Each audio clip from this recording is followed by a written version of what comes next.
स्वागत है आपके अपने YouTube चैनल किस्मत के भरोसे में। आज की ये कथा आपके जीवन में नई सीख लेकर आएगी। अगर आप भी अपने घर में रोज़ झाड़ू लगाते हैं तो ये कथा ज़रूर सुनिए, क्योंकि आज हम जानेंगे कि पुरानी परंपराओं के अनुसार झाड़ू से जुड़ी कौन कौन सी आदत है जो हमारे जीवन और हमारे घर में सुख शांति बनाए रखने के लिए बहुत ज़रूरी है। तो आइए शुरू करते हैं। बहुत पुराने समय की बात है। एक गांव में सीमा नाम की एक महिला रहती थी। वो महिला सीमा बहुत मेहनती और बहुत ही अच्छी औरत थी, लेकिन उसकी इतनी मेहनत के बाद भी उसके घर में हमेशा पैसों की कमी बनी रहती थी। कभी कोई बीमार रहता तो कभी घर में कोई नया खर्चा आ जाता था। एक दिन सीमा अपने घर का काम के लिए जा रही थी। तभी उसके घर के दरवाजे पर एक बूढ़ी औरत आई और उसने कहा, बेटा, पीने के लिए पानी मिलेगा क्या? तब सीमा ने उसे आदरपूर्वक अपने घर में बिठाया और उस बूढ़ी औरत को खाना और पानी दिया। ये सब देखकर बूढ़ी औरत ने कहा कि बेटा, तुम्हारे इतनी मेहनत और लगन के बाद भी तुम्हारे घर में पैसों की कमी बनी रहती है।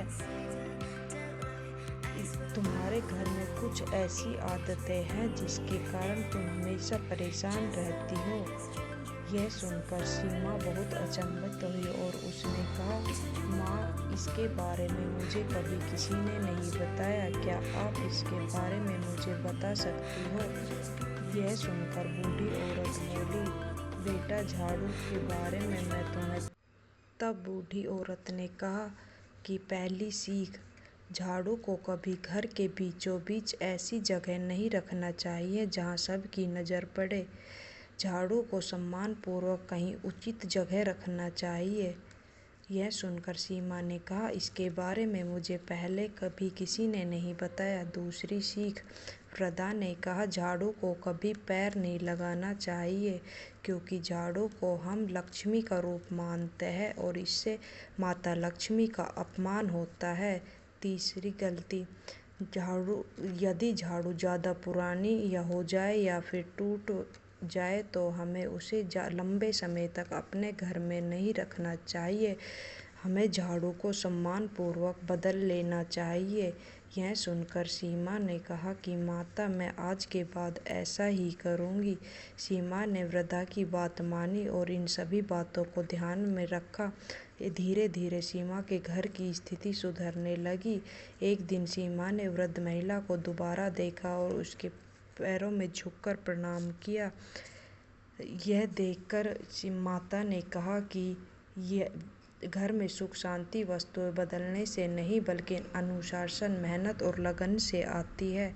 तो दोस्तों, यह कथा हमें ये सीख देती है कि घर की साफ सफाई, अनुशासन, हर वस्तु का सम्मान करना एक अच्छी आदत धार्मिक परंपरा के अनुसार झाड़ू से जुड़े कई नियम बताए जाते हैं, लेकिन सबसे महत्वपूर्ण बात है कि ईमानदारी, मेहनत और सकारात्मक सोच। अगर आपको हमारी वीडियो पसंद आई हो तो वीडियो को लाइक, शेयर और हमारे चैनल किस्मत के भरोसे को सब्सक्राइब करें। जय माता।